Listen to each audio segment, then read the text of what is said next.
실내차 세 번째 강의는 환율부터 시작해서 가볼 때까지 이제 ISLN, BP 무용까지 한번 가보도록 하겠습니다. 환율은 환율 정의를 보면 자국 통화와 외국 통화의 교환 비율을 일컬어서 환율이라고 해요. 1달러를 1,000원에 교환하고 싶다 라고 얘기하는 게 거꾸로 쓴다면 1달러를 1,000원에 교환하고 싶다 라고 얘기하는 이 자체가 환율이라고 보면 돼요. 네. 그랬을 때 우리가 표현을 보통 원달러 환율로 많이 표현을 하니까 원달러 환율로 보통 많이 표현하니까 원달러 환율. 그러니까 달러가 1달러당 몇 원이냐? 달러의 가격을 표현하는 거죠. 달러의 가격을 그러니까 우리가 주로 사용하는 요거는 달러의 가격을 원화로 표현한 거예요. 그쵸?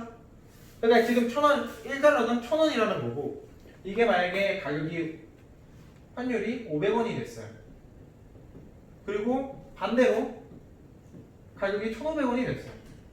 그러면 얘는 1달러당 500원인 거고 1달러가 500원이라는 거예요. 500원의 가치를 가지고 있다는 거고 이때는 1달러가 1,500원의 가치를 가지고 있다는 거예요.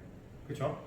자, 그랬을 때 일단 이쪽부터 보면 지금 환율이 가격이 뛴 거죠. 1,000원에서 1,500원으로 오른 거예요.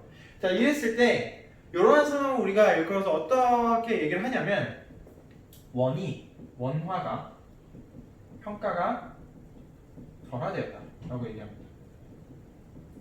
자, 앞으로 이 표현을 되게 많이 사용할 거예요. 평가가 절하되었다, 평가가 절상되었다라고 보통 얘기를 할 텐데 이게 무슨 얘기냐면 원래 기존에 1,000원이었어요. 그런데 이제 1달러당 1,500원이 됐죠?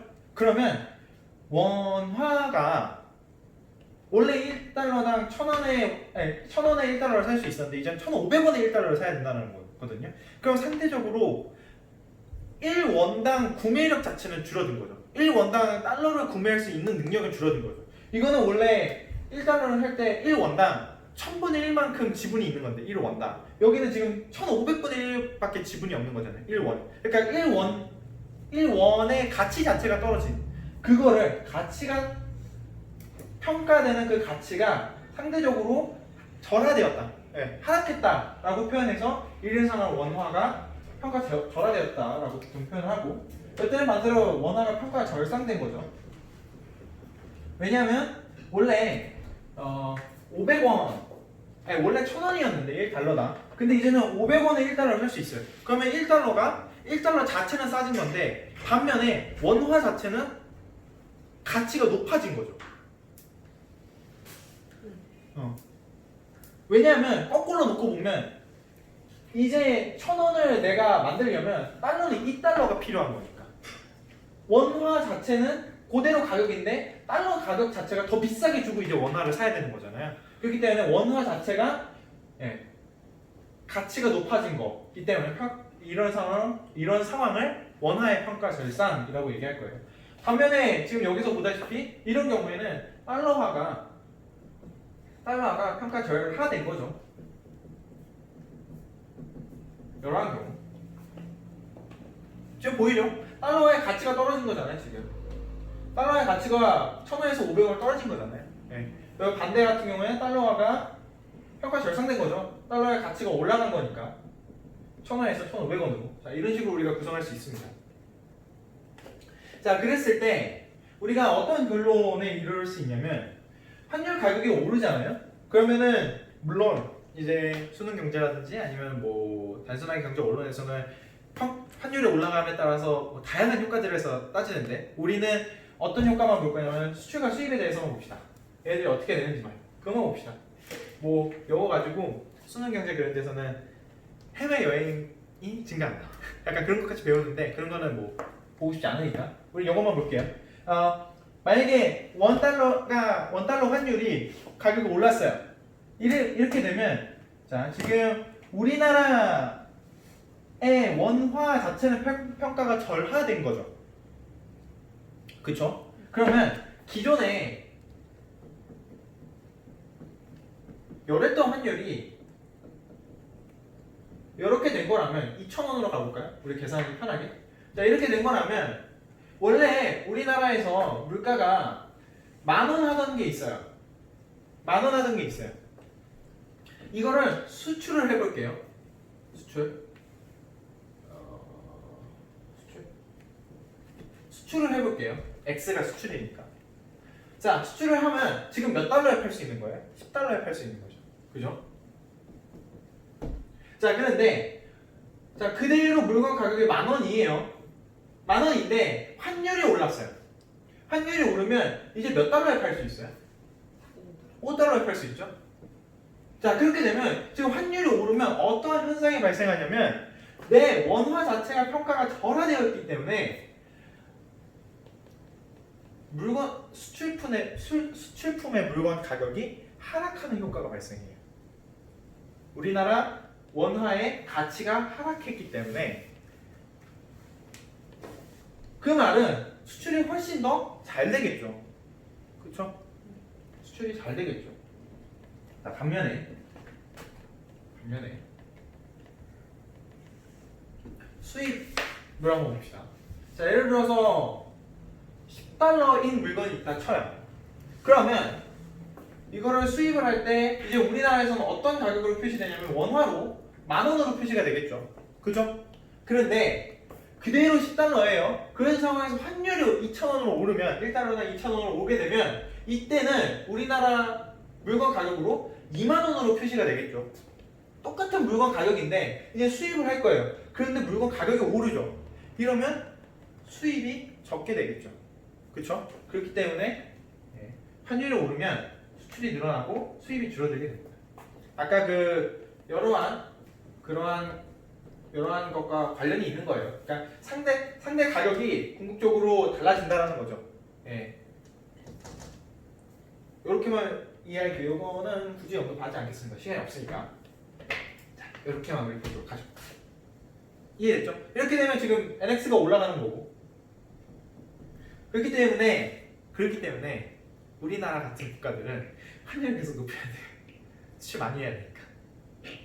그래서 지난번에 약 1년 전만 해도 트럼프가 중국하고 한국 보고 너의 환율 환율 조작국이라고 계속 얘기하는 이유가 우리나라는 몰래 이걸 할 수밖에 없거든요. 왜냐면 우리나라는 중국 같은 국가는 수출로 이제 경제를 어느 정도 성장시키는 그런 국가이기 때문에 그런 국가에 있어서는 환율을 높여야 수출이 높아지거든요. 환율이 올라가요. 그렇기 때문에 계속 환율을 높이려고 중앙은행에서 원화를 평가 절하시킬 수밖에 없는 거예요. 원화의 평가 절하를 시키는 방법은 구매력이 낮아진다는 뜻이고 이거를 역으로 말해서 통화량을 많이 찍어내면 평가 절하가 일어나죠. 그렇기 때문에 그렇게 되면 이제 자연스럽게 환율이 올라가기 때문에 그런 식으로 조작을 할 수가 있는 거예요. 그 다음에 뭐 이런 방법뿐만 아니라 뭐 이미 달러화를 어느 정도 보유하고 있다가 적절하게 팔고 적절하게 사고 그런 걸 계속 반복하면서 환율을 좀 더 높게 계속 형성하려고 노력한다는 거죠. 왜냐? 수출을 많이 해야 되니까 우리나라 같은 국가는 그런 이슈와 지금 맞물려 있는 거고 이 내용. 자, 됐죠? 됐습니다. 자, 반대쪽은 안 하고 이렇게만 하겠습니다. 자, 그러고 나서 우리가 이제 살펴봐야 되는 게 실질 환율, 명목 환율과 실질 환율인데 이거에 대해서는 이제 살짝 가볍게만 언급하면 될 것 같아요. 조금 어렵게 들어갈 수도 있지만 일단은 가장 기본적인 내용이 명목 환율 같은 경우에는 우리가 얘기하는 고애 자체가 명목 환율이에요.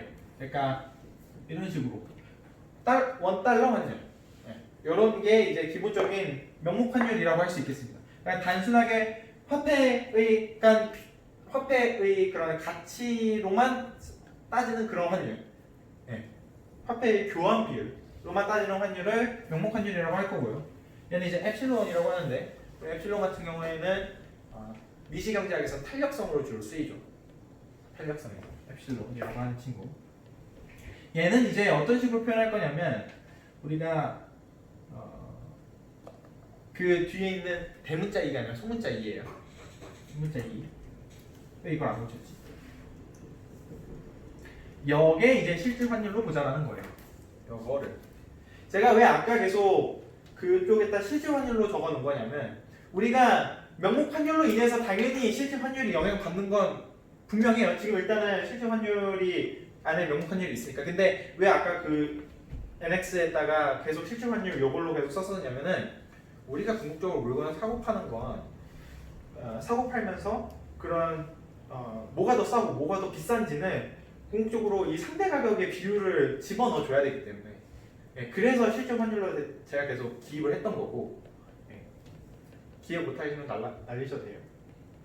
근데 실질 환율은 뭐가 됐든 명목 환율의 이 상대 가격을 곱한 요거를 이제 실질 환율로 볼 거예요. 그래서 외국 재화 정확하게 이걸 어떻게 볼 수 있냐면 이런 식으로 볼 수 있거든요. 똑같잖아요. 똑같잖아요. 자, 그랬을 때 이 밑에는 뭐냐면 자, 잘 봐요. 원달러 환율이 지금 이렇게 있죠. 이렇게 있죠. 자, 근데 해외 가격이 10달러였어요. 그러면 우리나라에 지금 몇 원으로 표현이 되는 거죠? 만 원으로 표현이 되는 거죠. 우리나라로 수입을 하게 되면 만 원으로 표현이 되는 거죠. 그죠? 그게 지금 요 분자가 표현하고 있는 거예요. 요게 뭐냐면 자세하게 설명하자면 자국 화폐 가치로 표현한 해외 상품의 가격. 다시 요거는 그러니까 환율, 명목 환율의 해외 가격을 곱해주게 되면 명목 환율의 해외 가격을 곱해주게 되면 어떤 값이 나오냐면 자국 화폐 단위로 표현한 해외 물건의 가격이 되는 거죠. 자국 화폐 가치로 표현한. 뭔 느낌인지 알겠죠? 네. 그것과 여기는 우리나라 화폐 가치로 표현한 우리나라 물건 가격. 그걸 비교해야 그게 실제 환율이라는 거죠. 뭔 느낌인지 알겠죠? 그리고 당연히 얘가 크게 되면 우리나라 게 더 잘 팔릴 거고요. 얘가 왜 우리나라 물건 가격이 더 싸? 그러니까 예를 들어서 이게 커요. 이게 크다는 건 해외 물건 가격이 지금 더 비싸다라는 거잖아요. 네. 그렇기 때문에 우리나라 물건이 더 싼 거니까 상대적으로 비교했을 때. 그러니까 우리나라 물건이 더 많이 팔릴 거고 반면에 해외 물건이 더 적게 팔릴 테니까 당연히 똑같이 논리 똑같습니다. E가 높던 엡실론이 높던 즉 명목 환율이 높던 얘가 높던 어차피 여 안에 E가 명목 환율이 들어가 있기 때문에 여 실제 환율 안에 그렇기 때문에 궁극적으로 NX 자체는 올라갑니다. 원래 기본적인 틀은 똑같아요. 여기에 이게 들어가 있으니까. 근데 아까 말씀드렸던 것처럼 왜 자꾸 아까 이러한 어려운 표현을 썼냐라는 그 질문에는 우리가 물건 팔 때 실질로 판단해야 되지 물건 가격의 실질 가격으로 판단해야지 명목으로 판단하면 안 되기 때문에 그래서 아까 NX에 이걸 계속 썼던 거고 근데 이걸로 봐도 무방해요. 네. 어차피 그렇습니다. 간단하게 해서 정리됐죠? 여기에 자국 화폐 가치로 표현한 해외 물건 가격이 얘가 됩니다. 걔랑 자국 화폐 가치로 표현한 자국 물건의 가격을 비교한 그 양이 이제 실질 환율이 된다라는 거죠. 네, 그렇게 해서 이제 명목 환율과 실질 환율 이렇게 간단하게 정리를 했고, 이게 이제 환율이 이렇게 이제 기본적인 내용 끝냈어요. 그러면 이제 환율이 어떻게 결정되는지를 우리가 살펴봐야 되는데 환율이 결정되는 그 이론은 크게 두 가지가 있어요. 이론이에요. 주장입니다. 그러니까 어떤 이론이라고 설명한 거는 주장이에요. 지금 근데 잘 생각해 보면 우리가 지금까지 거시경제학은 제가 정리 같은 걸 한 적이 없어요. 정리나 명제 같은 거나 그러니까 명제는 한 적 명제 같은 거나 그런 논의나 그런 건 한 적이 있어도 정리나 정의나 그런 거는 어떤 개념의 정의가 아닌 이상은 특별히 한 적이 없죠. 이 말은 뭐냐면 거시경제학은 학설 간의 대립으로 끝까지 쌓여있는 그런 학문이다라고 역으로 생각할 수 있는 거예요. 어떻게 보면. 그러니까 미시경제학은 정의로 넘어간다면 여기 그런 거 하나도 없거든요. 자, 환율은 이제 크게 두 가지로 결정할 수가 있어요.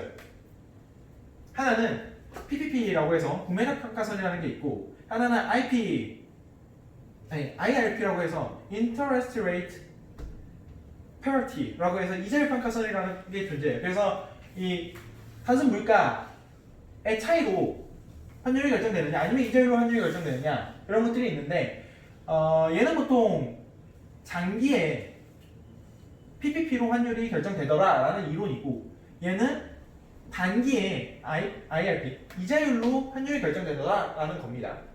네. 자, 그랬을 때 일단 기본적으로 환율이 어떻게 결정되는지 큰 틀로 일단 먼저 봅시다. 기본적인 이론은 환율 자체는 아까 잘 보면 어떻게 표현했냐면은 $1 이런 식으로 표현했잖아요. 그러니까 뭐냐면 달러가 1달러당 1,000원이라는 거는 1달러의 가치가 원화로 표현했을 때 1,000원이라는 거예요.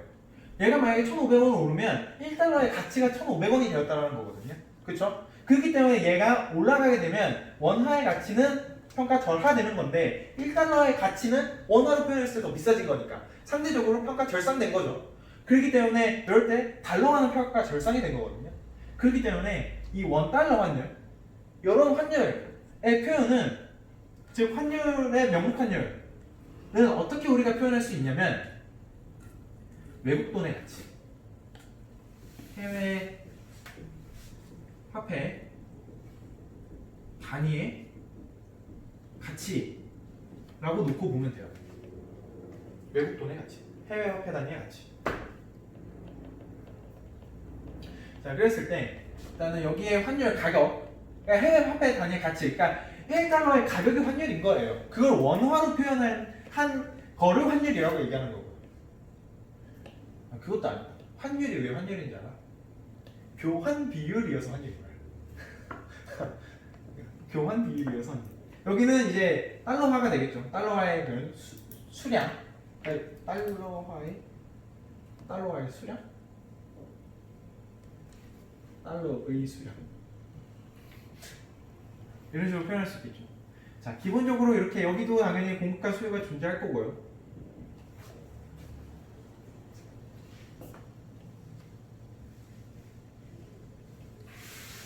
좀 여기서 좀 살펴봅시다.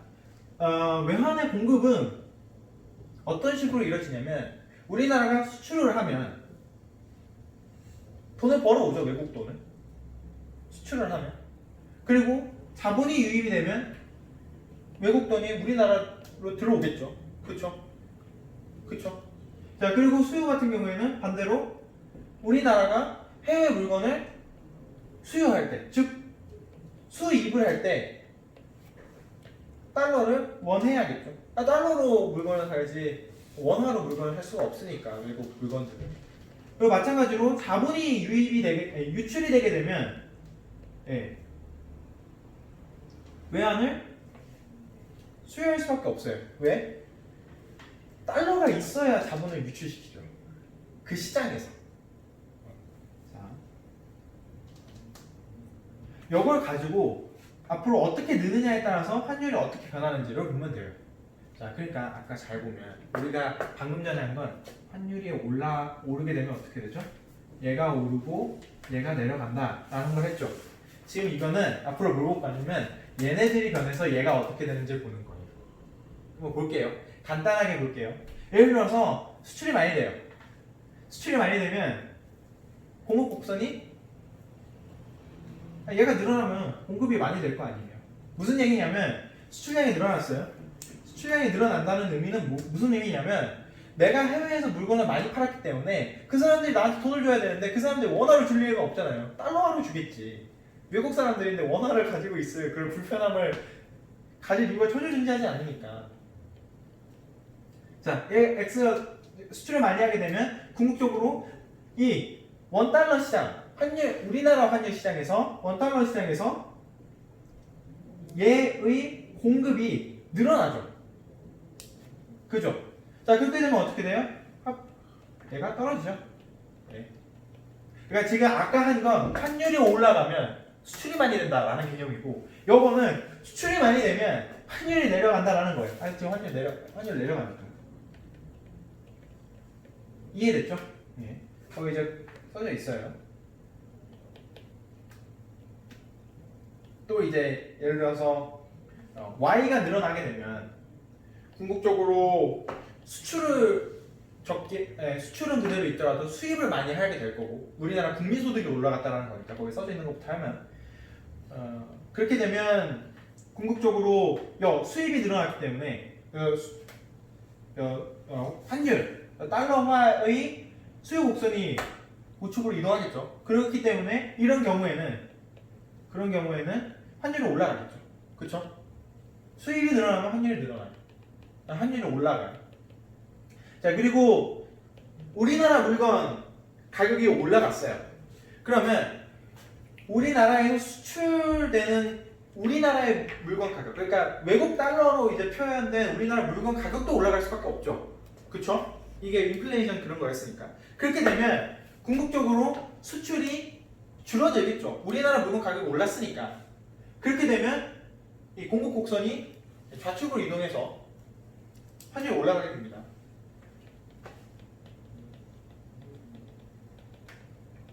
이게 아까 했던 건데, 인플레이션 하면서 국제수지 약화된다고 했던 거. 그게 보는 의미. 자, 그리고 반면에 이자율 같은 게 변했어요. 자, 이자율이 우리나라 이자율이 올라갔다 칩시다. 우리나라 이자율이 올라가게 되면 우리나라 금융상품의 수익성이 올라가는 거예요. 우리나라 금융상품의 수익성이 올라가게 되면 궁극적으로 자본이 유입이 되겠죠. 해외 자본들이 우리나라로 들어오겠죠. 그렇기 때문에 자본이 유입됐다는 것은 공급 곡선이 우측으로 이동하게 될 거고, 그렇기 때문에 환율이 내려가겠죠. 네. 이러한 기본적인 원리를 생각하면 돼요. 내가 어디서 꼬였다. 우리는 이제 앞으로 이론들을 배울 때 거시 경제학을 배운다면 이 이론들로만 설명을 할 건데 헷갈릴 때가 있어요. 가끔 헷갈릴 때가 있어요. 아니 그래서 얘가 어떻게 된다는 거지? 막 이러면서 시험 볼 때 생각 안 나. 그러면은 이걸 가지고 생각하면 이제 이 기본적인 결정 원리를 가지고 생각하면 이건 이런 방향이니까 얘가 X에 포함되는구나, 얘가 CI에 포함되는구나, 얘가 M이다, 얘가 CO 다. 그것만 우리가 정확하게 판단하고 있으면은 환율 자체가 어떻게 변할지 우리가 좀 잘 생각할 수 있으니까 그걸 좀 그래서 환율 결정 이론의 기본 이론을 진행한 거고요. 이거는 안 해요. 원래 거시 경제학에서는. 근데 이 이론을 이해하면 되게 쉽게 이해할 수 있어서 진행을 했습니다.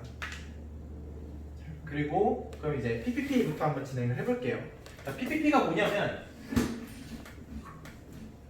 Purchasing Power Parity라고 해서 구매력 평가설이라고 하는 거예요. 자, 구매력 평가설이 뭐냐면 일단은 식 자체는 이런 식으로 써지는데, 자, 이걸 한번 가볼게요. 구매력 평가설의 가장 기본적인 가정이 일물일가의 법칙이라고 적혀져 있는데 무슨 얘기냐면 대표적으로 빅맥 지수 같은 게 PPP의 대표적인 이론이라고 생각하면 돼요.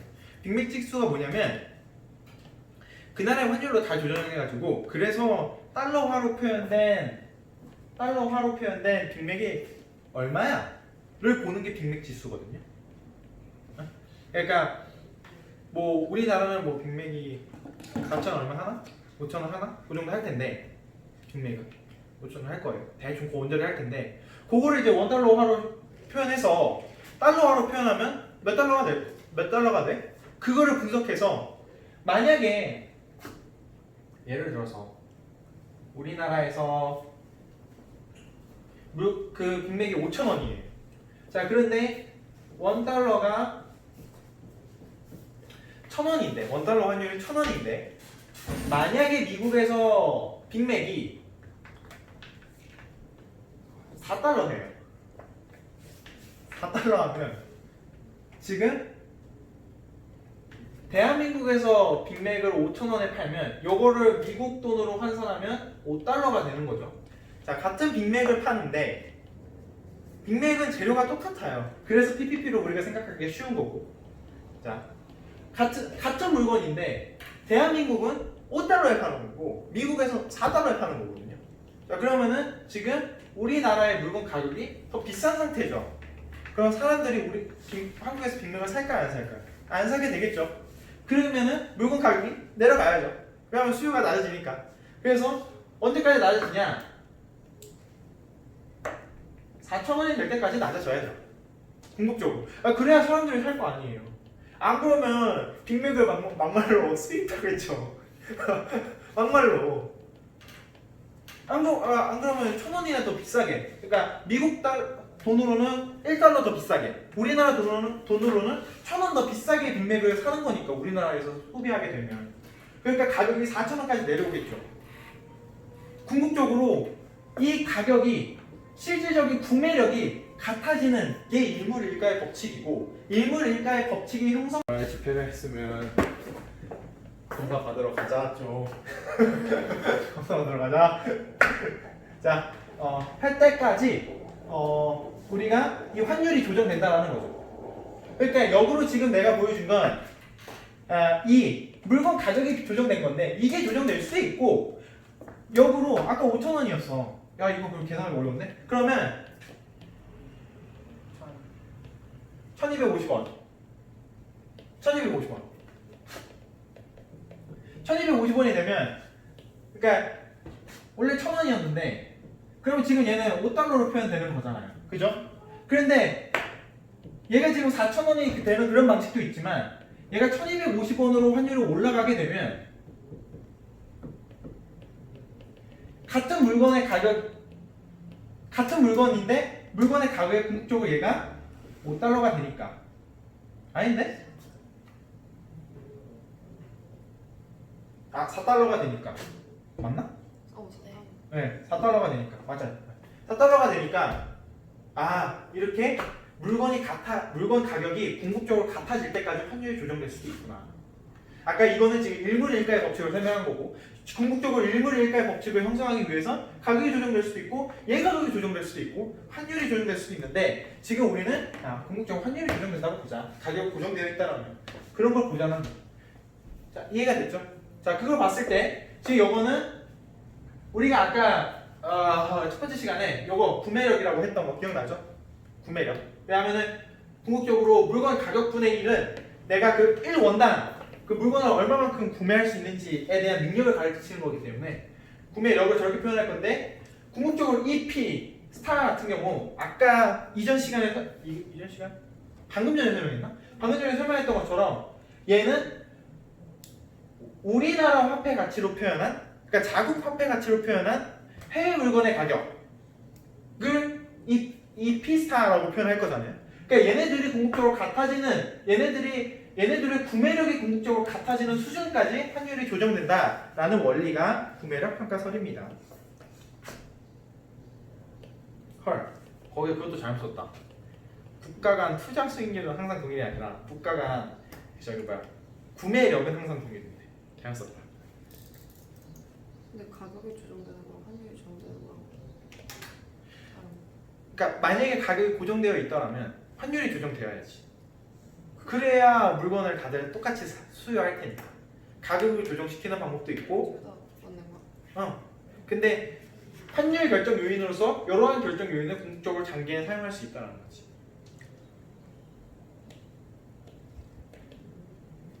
그래서 얘를 궁극적으로 바꾸자면 이런 식으로 바꿀 수 있겠죠. 이런 식으로. 쟤네들의 구매력이 같아지는 수준에서 환율이 결정된다라는 게 궁극적으로 구매력 평가설이고 그렇기 때문에 환율 같은 경우에는 자국 화폐의 가격과 정비례하고요. 즉 자국 화폐의 물건 가격 자국 물건의 가격이 올라갔어요. 자국 재화의 물건 가격이 올라가게 되면 환율이 올라가겠고요. 지금 이런 상황인 거죠. 자국 물건이 더 비싼 상황인 거예요. 자국 물건이 더 비싼 상황이라면 우리나라 환율 자체가 올라가야 되는 거고요. 원달러 환율이. 반대로 얘랑은 반비례하겠죠. 얘가 P스타가 더 높은 상황이라면 얘랑 지금 반대적인 그런 상황이 발생할 테니까 그럴 경우에는 E가 내려갈 겁니다. 반비례하는 그런 성질을 가지고 있는 그러한 걸 이제 구매력 평가설이라고 얘기를 할 거예요. 자, 그런데 여기서 이제 우리가 하나만 더 들어가려면 자, 이러한 식을 특히 여기 있는 식을 가지고 ln을 다 붙이면 이거는 그냥 구경해도 되는데 로그니까 궁극적으로 분수로 있는 꼴을 마이너스로 풀어낼 수 있거든요. 우리가 로그 같은 경우 로그 21이 있으면은 로그 3 더하기 로그 7로 가는 것처럼 ln도 궁극적으로 로그니까 그런 경우 이런 식으로 분수꼴에 있는 경우 예를 들어서 뭐야 이런 식으로 있으면 이런 식으로 될 거 아니에요 궁극적으로. 그러니까 그런 것처럼 이렇게 우리가 이런 식으로 표현할 수 있는데 우리가 ln을 어떤 식으로 보기로 했었냐면은 변화율로 보기로 했었죠 첫 번째 시간 때. 첫 번째 날 ln은 변화율로 보기로 했었는데 기억이 나나요? 안 나요? 그러니까 ln 같은 경우 ln의 fx를 ln의 x를 미분했다 치면 정확하게 ln의 fx를 미분했다 쳐요. 그렇게 되면 어떤 펑션이 나오게 되냐면 fx가 분모에 들어가고 미분한 게 이렇게 나오거든요. 그래서 이걸 착안해서 착안이 아니라 이걸 미분하게 되면 x분의 1이 나오게 돼요. 네. 자, 요거를 우리가 조금 더 이쁘게 한번 써볼게요. 자, d ln x를 x로 미분해 볼게요. 그랬더니 어떤 값이 나와요? x분의 1이 나오죠. 자, 그 말은 뭐냐면 ln을 미분할 건데 그거는 x의 변화분이 분자에 있고 전체가 분모에 가 있는 거예요. 전체 분의 변화분을 표현하는 게 이게 변화율이거든요. 변화율. 그렇기 때문에 ln이 붙으면 여기다 다 미분을 때리면 궁극적으로 변화율로 우리가 표현할 수가 있고 그렇기 때문에 환율이 변한 변화율과 우리나라 물가가 변화한 변화율은 인플레이션율이고 해외 물가가 변화한 양은 해외 물가가 변화한 변화율은 해외 국가의 인플레이션율이 되겠죠. 즉 환율의 변화율은 자국의 인플레이션율에서 해외의 인플레이션율을 뺀 만큼을 표현한다 라고 우리가 설명할 수도 있어요. 저 식에서. 근데 이거는 몰라도 되고 이거는 조금 어려우니까 이거를 수업 때 하면 이제 준비하는 거고 수업 때 진행 안 하면 그냥 날리는 거고. 근데 수업 때 요거까지는 할 가능성이 높아요. PPP는 왜냐면은 저기 빅맥지수랑 관련해서 할 수 있기 때문에 구매를 궁극적으로 같아져야 된다라는 겁니다. 자, 이렇게 해서 얘기를 했는데 PPP 같은 경우에는 좀 여러 가지 한계들이 존재해요. 일단은 현실적으로 일물일가의 법칙이 성립하지 않는 그런 단점이 존재하고, 그렇죠? 빅맥지수가 대표적인 그런 거잖아요. 전혀 맞지 않아요. 정확하게 제가 지금 자료를 준비하지 않아가지고 딱 뭐가 얼마다 이렇게 설명 못 드리는데 일물일가의 법칙이 현실적으로 발생하기는 어렵죠. 무역 장벽이라든지 기타 등등의 그런 운송비라든지 그런 걸 다 고려해야 되니까. 그리고 환율이 물가만 가지고 결정되느냐에 대해서 회의적인 시각이 존재하고, 그리고 오로지 경상수지 측면, 그러니까 환율이 분명 이 자본이 흘러다니는 그런 모든 면까지 우리가 다 고려를 해봐야 되는데, 우리 아까 처음에 환율 결정 요인에서 수요와 공급하면서 요때 X랑 CI 있고 요때 M이랑 CO 가 있었잖아요. 이런 자본의 유출입까지도 우리가 살펴봐야 되는데 그걸 너무 고려하지 않은 게 아니냐라는 그런 비판점도 있습니다. 네, 이렇게 해서 이제 PPP가 됐고요. 이제 IRP로 봅시다. 여기 이제 아까 처음에 했던 고 수요 공급 모형은 단순하게 제일 기본적인 환율 결정 모형인 거고, 지금 한 거는 PPP, 그다음에 지금 이제 앞으로 할 거는 IRP입니다. Interest Rate Parity 라고 해서 이자율 결정설, 이자율 평가설 이런 식으로 얘기하는데, 여기서 이제 얘기하는 거는 궁극적으로 그 국가의 투자 수익률이 같아져야 된다라는 것을 의미합니다. 어렵겠지만 요식은 좀 어려운데 한번 따라와 보세요. 무자비하게 가야지. 시간이 없으니까.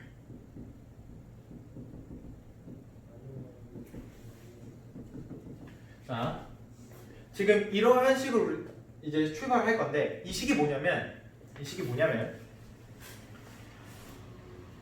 자, t기가 있고 t 플러스 1기가 있어요.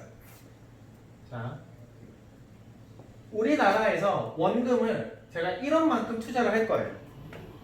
1원만큼 투자를 하면 우리나라에서 수익률은 1 플러스 R이 되겠죠. R만큼 수익률이 나타나겠죠. 그러니까 원금에 이자가 붙은 만큼. 원금에 이자가 붙은 만큼. 근데 원금을 1이라고 치면 그러니까 여기 원금은 뭐 A라고 치면 여기 A 똑같이 곱해주면 되니까. 그래서 A를 날린 거고. 이런 식으로 원금이 수익이 생길 거예요. 자, 그런데 해외에 이제 해외의 그런 거래, 해외 금융상품에 한번 거래를 해보고 싶어요. 해외 금융상품은 지금 현재 iStar가 수익률이 되는 건데, 자 이때 1원이었다면 우리나라 돈으로 지금 시작한다 쳐요. 1원이었다면 이때 지금 이런 식으로 가는 건데 이거를 지금 달러로 바꿔야 돼요. 그죠? 달러로 바꿔야 돼요. 달러가 여기서 개입을 하게 됩니다. 그쵸? 그때 지금 바뀐 돈이 ET만큼 나눠줘야 돼요. 왜냐하면 궁극적으로 우리가 $1이기 때문에 얘가 지금 원에서 달러로 가는 거잖아요. 그러면은 내가 예를 들어서 여태 1,000원만큼 가지고 있으면 여태 1달러로 가는 거니까 지금 내가 1,000원만큼 가지고 있으면 1달러로 가는 거니까 환율이 1,000원인 거잖아요. 1달러당 1,000원인 거잖아요. 그러니까 여기서 바꾸려면 TD의 환율로 나눠줘야 돼요. 내 돈을. 자, 그러면 이렇게 가자. 1,000원으로 가자. 1,000원으로 갔어. 자, 그러면 1,000원에 1 플러스 i가 되는 거지. 이자율이. 자, 그리고 이거를 바꿀 건데 이거를 이제 원화에서 달러화로 가치를 바꿔야 되잖아. 해외 상품에 투자를 하려면. 근데 지금 1달러가 될 거 아니야. 달러당 1,000원이었으면. 그러면 우리가 환율을 표현할 때 1,000원 이런 식으로 표현하니까 지금 넘어갈 때는 T기의 환율로 나눠줘야 된다는 거죠. 까리? 지금 나눠줬잖아. 환율로 나눠줘야 달러로 표현할 수 있으니까. 까리? 자, 그리고 여태의 수익률은 iStar죠. 자, 그래서 1달러에 대해서 iStar만큼 수익률이 났어요. 자, 그런데 그걸 다시 또 이제 환산을 해야죠. 원화로. 그쵸? 원화로 환산을 하면 궁극적으로 어떻게 되는 거냐면 얘는 지금 원화에서 달러로 바꿀 때는 환율로 나눠줬잖아요. 그죠? 그러면 얘는 반대로 달러에서 원화로 바꾸게 되면 이 환율은 그냥 곱해주면 되죠. 반대니까. 그렇기 때문에 여기에 갈 때 어떻게 곱해주면 되냐면 이 t 플러스만큼 곱해주면 되는 거죠. 그렇기 때문에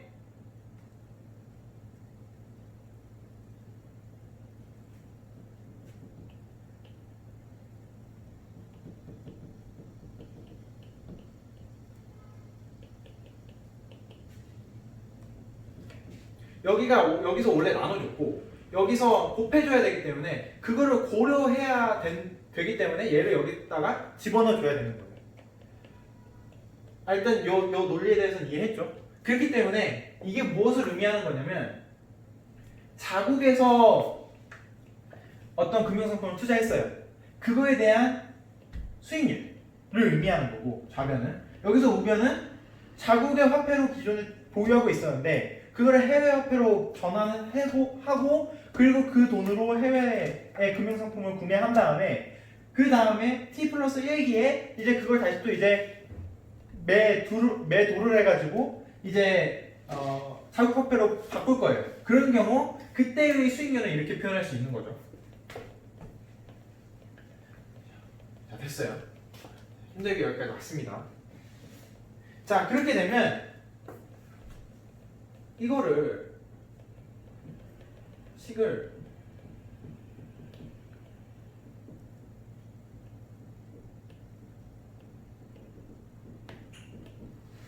이렇게 바꿀 수가 있는데 이게 뭐 나누고 막 이렇게 곱해주게 되면은 이러한 식이 지금 해지게 돼요.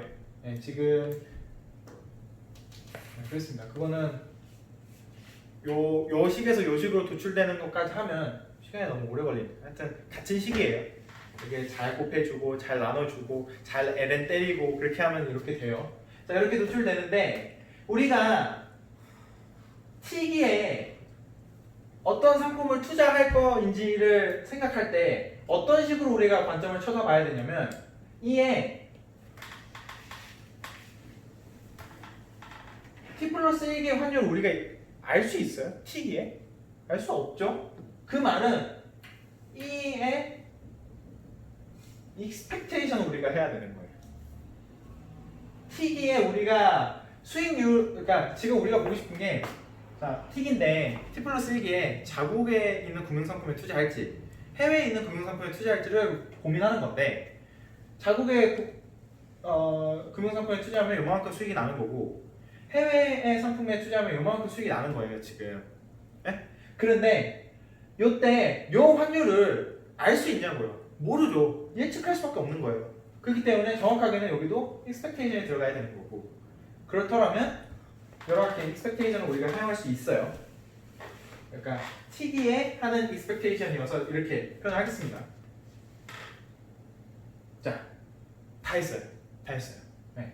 궁극적으로 이자율과 환율의 관계로서 우리가 설명할 수 있다는 건데 자, 환율은 그래서 어떤 식으로 결정이 되냐면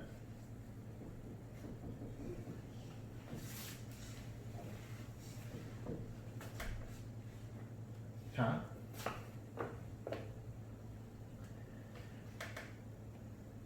자국의 이자율이 높아지게 되면 환율 자체는 올라가야 돼요. 얘가 고정이라면. 그쵸? 얘는 올라가야 돼요. 그 다음에 얘가 올라가면 얘가 계속 고정이에요. 얘가 올라가면 얘는 떨어져야죠. 그러면은 환율은 자체가 내려가겠죠.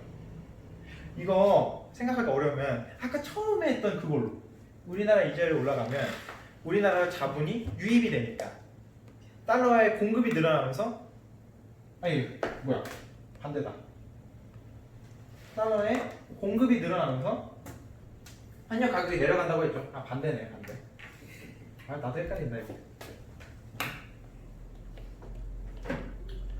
자 그리고 만약에 이 expectation이 올라가면 궁극적으로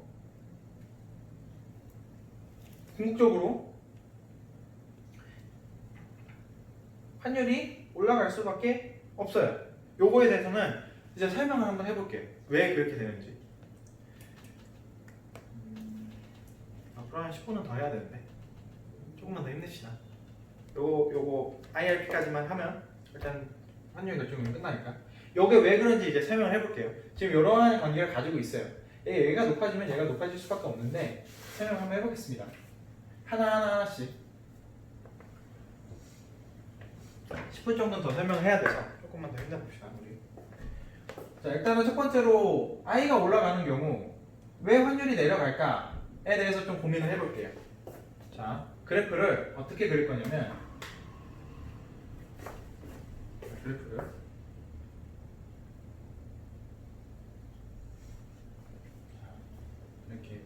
이렇게 그릴 거예요. 자 여기가 이제 이자율이 될 거고 자국의 이자율이 될 거고 또 여기를 이제 환율의 가격이 되는 거예요. 자국 아니 저기 봐 해외 화폐 단위의 가격 그리고 여기가 이제 통화량이라고 한번 해봅시다. 자 요거랑 요거는 우리가 많이 봤어요. 어떤 시장이죠? 화폐 시장을 그릴 거예요.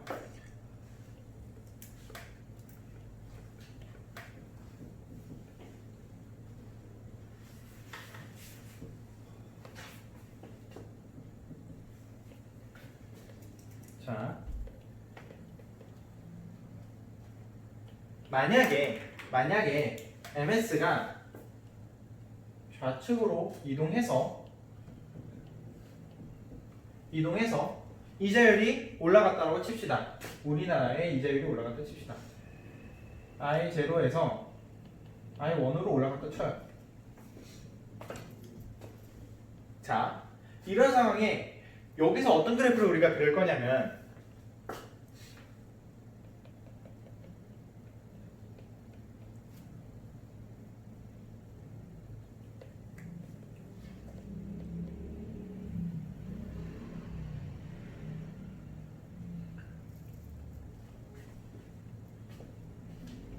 여러 그래프를 그릴 건데. 자, 일단 결과론적으로 먼저 살펴보면 환율이 내려가는 걸 살펴볼 수 있어요. 결과론적으로. 여기서 출발해서 여기로 가는 거니까. 자, 이 직선의 의미가 뭐냐면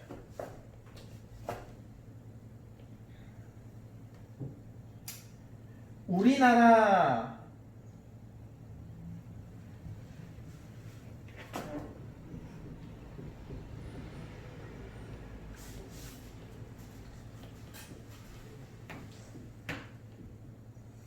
E로 할게.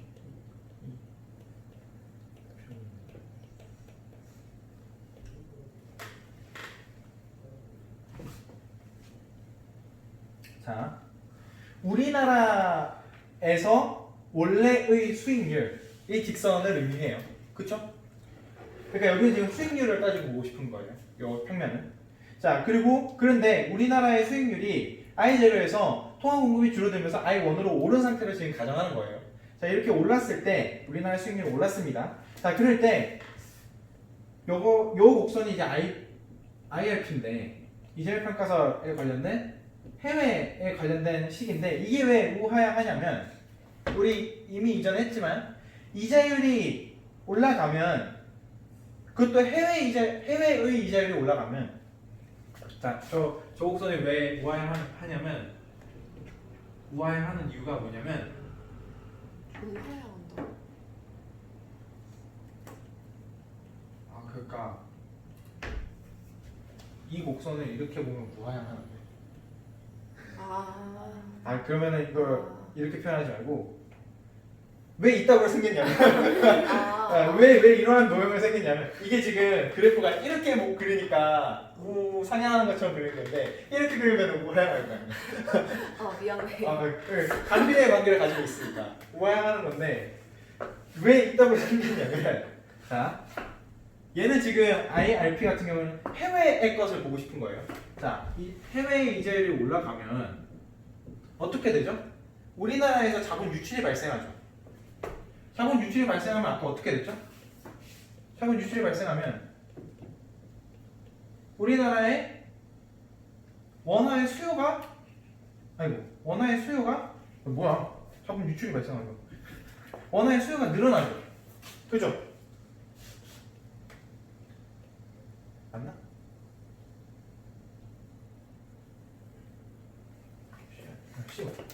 늘어나죠. 그지?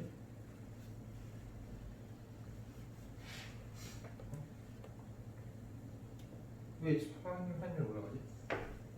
내려가고 있네. 끊겼다.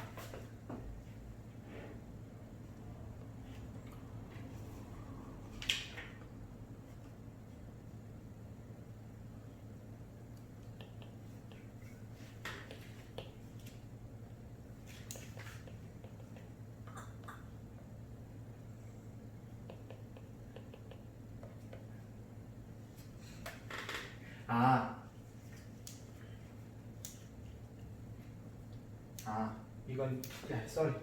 이렇게 그리는 게 아니라 sorry. 아니 왜 설명이 안 되냐면 잘못 설명했어. 얘는 E랑 I 스타의 관계가 아니라 E랑 I의 관계잖아. 그래서 I로 봐야 되는 건데 이건 당연한 거지만 우리나라 이자율이 올라가게 되면 환율 자체가 내려갈 수밖에 없잖아. 여기서 우리나라 이자율이 올라가면은 우리나라로 이제 공급이 달러의 공급이 늘어나는 거니까 CI가 늘어나는 거잖아. 이자율이 올라가면. 그렇기 때문에 우리나라 이자율과 환율의 관계로 따지자면 우하향하기 때문에 이런 식으로 그려야 돼. 그런데 요거는 이제 궁극적으로 요것과 같다라는 식을 표현하기 위해서 I스타라는 그래프를 하나 그려주는 거고. 그러니까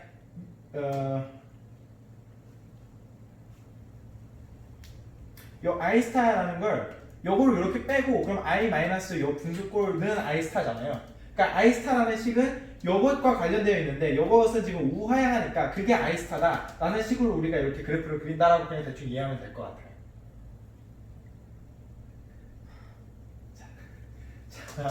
하여튼 하여튼 이렇게 분수함수의 꼴처럼 이렇게 그려지게 돼요. 자, 그렇게 되면 궁극적으로 지금 환율이 이 제로에서 이 원으로 움직이게 되겠죠. 환율이 원래 높은 곳에서 아래쪽으로 가는 거니까 여기가 제로니까 우리나라 이제로 올라가게 되면 이가 내려가게 돼요. 자, 그걸 어떻게 생각할 수 있냐면 자, i가 올라갔어요. i가 올라가면 국내 자본이 훨씬 더 매력적이죠. 그쵸? 그렇다는 것은 우리나라의 원화의 상대적인 수요 자체가 늘어나게 되는 거고, 그쵸? 여기서 했으니까 수요 자체가 늘어나게 되는 거고, 반면에 뭐 상대적인 공급 자체, 달러의 상대적인 공급은 늘어나겠죠. 여기 지금 달러화의 시장이니까. 그렇기 때문에 우리나라 원화가 평가 절상이 되고, 그리고 달러화가 평가 절하가 되기 때문에 환율이 내려갈 수밖에 없습니다. 그래프를 이렇게 봐서 환율이 내려간다고 보는 거예요. 네, 그 그래프를 이렇게 봐서. 네.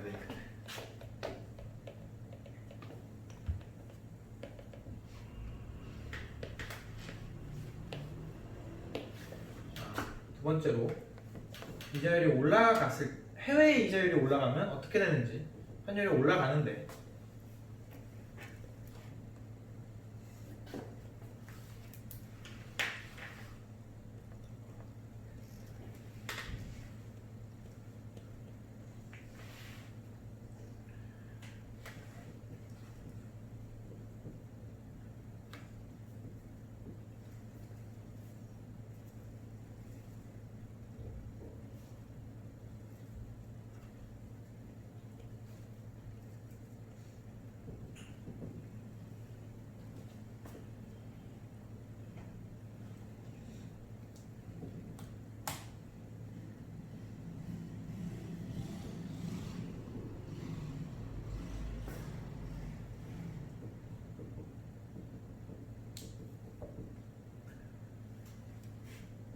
자, 두 번째 그림 한번 그려볼게요.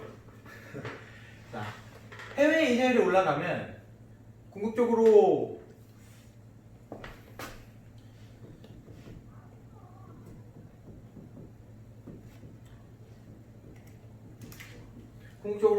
얘가 올라가면 이거 환율 자체가 올라가져야 되는 거거든요. 그렇기 때문에 얘가 이런 식으로 스타가 아니라 다시로 표현할게요. 자, 이런 식으로 우리가 이동하게 된다면 이자율이 올라가게 된다면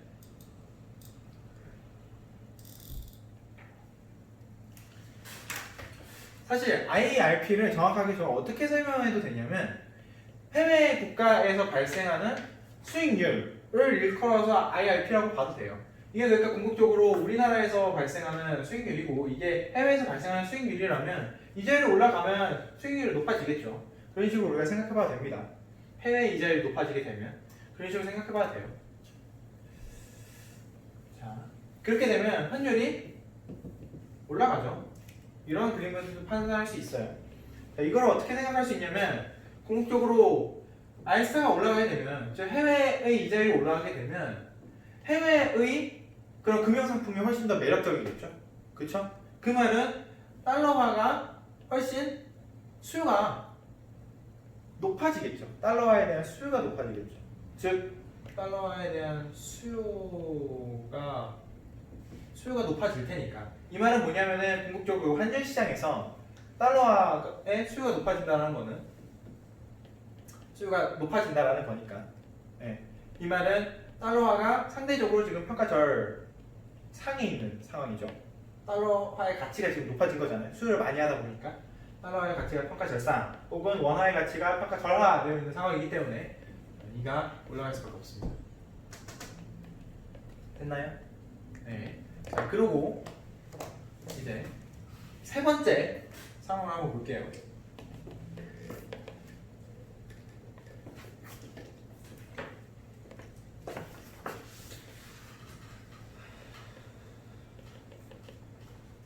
자, 세 번째 상황은 이 expectation이 올라가면 어떻게 되느냐. 얘도 지금 이가 올라가게 됩니다. 자, 그러니까 이 expectation은 뭐냐면 T기에서 T 플러스 1기에 환율을 예상할 때 환율이 얼마만큼 올라갈지에 대해서 대충 예상하는 거예요. 자, 요게 어떻게 되냐면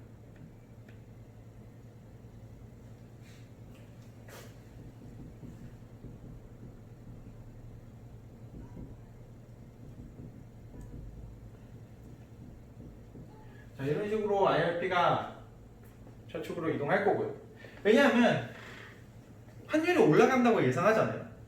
나의 이 익스펙테이션을 올리면 어떤 현상이 발생하냐면, 자, 환율이 1,000원이었어요. 근데 2,000원으로 오를 거라고 생각해요. 자, 그러면 제가 이때 10,000원을 들고 있었어요. 그런데 이제 10달러로 바꿨어요. 10달러로 바꿨어요. 자, 이때 계속 10달러로 가지고 있죠. 자, 이때 뭐 어떤 수익률이 없다고 하더라도 10달러를 가지고 있는데, 이때 만약에 2,000원으로 오르면 제가 이걸 원으로 바꿔요. 그럼 얼마가 되죠? 2만 원이 되죠.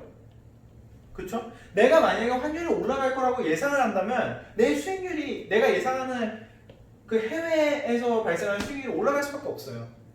환차익이 발생할 수밖에 없어요. 그쵸? 지금 보이죠? 환율이 올라가게 되면, 올라간다고 예상하면 내가 예상하는 해외 금융 상품의 투자에 대한 수익률이 올라갈 수밖에 없어요. 그렇기 때문에 지금 수익률이 올라가게 되고, 자, 그렇다면 여기서 마찬가지로 환율이 올라가겠죠. 그쵸? 똑같이 여기서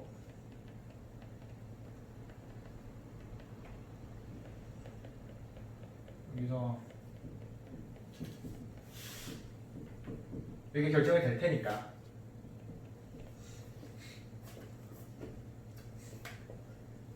해외 상품이 훨씬 더 매력적이게 되게 되기 때문에 달러화가 평가 절상되면서 환율이 올라가게 됩니다.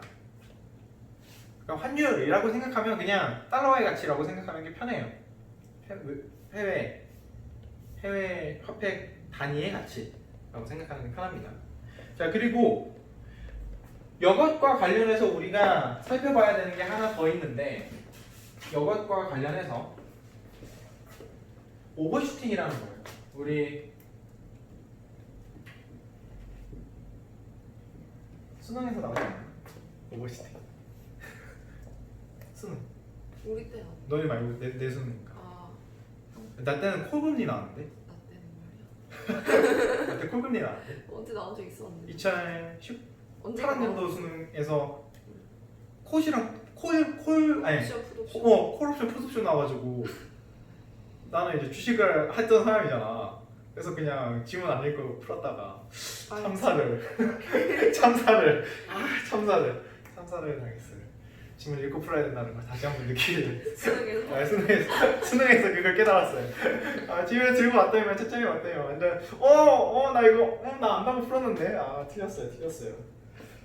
지문에서 요구한 사고가 아니었죠. 저는 주식에서 요구했던 그런 사고였어요. 네.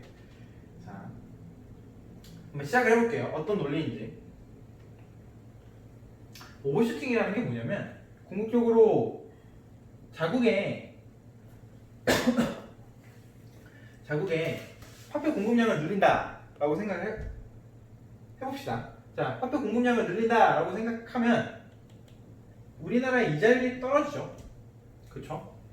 자, 우리나라 이자율이 떨어지면, 자, 우리 첫 번째 그림 다시 한번 생각을 해보면, 첫 번째로 그렸던 거, 이자율이 올라가면 환율이 내려가게 되죠.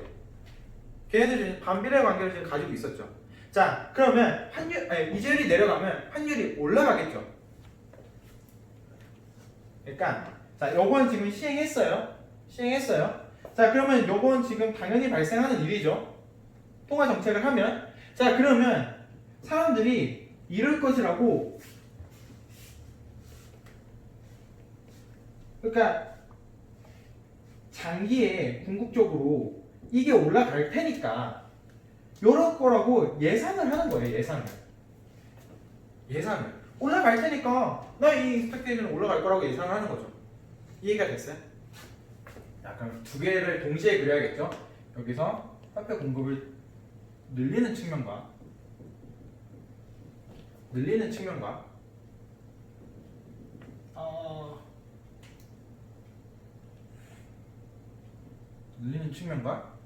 이 익스펙테이션의 변화는 이 측면을 두 개를 동시에 봐야겠죠. 자, 지금 일단 첫 번째 지점은 여기서 출발을 했어요. 자, 여기를 A점이라고 해볼게요. 자, 그리고 B점까지 갔어요.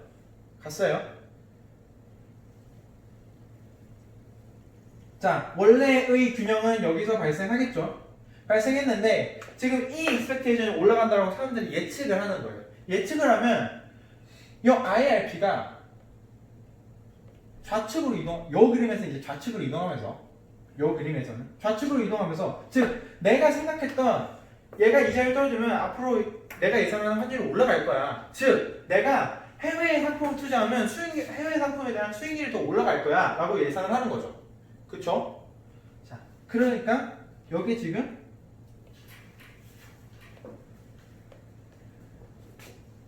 여기까지 한 번에 쫙 온 거죠. 쫙 왔어요.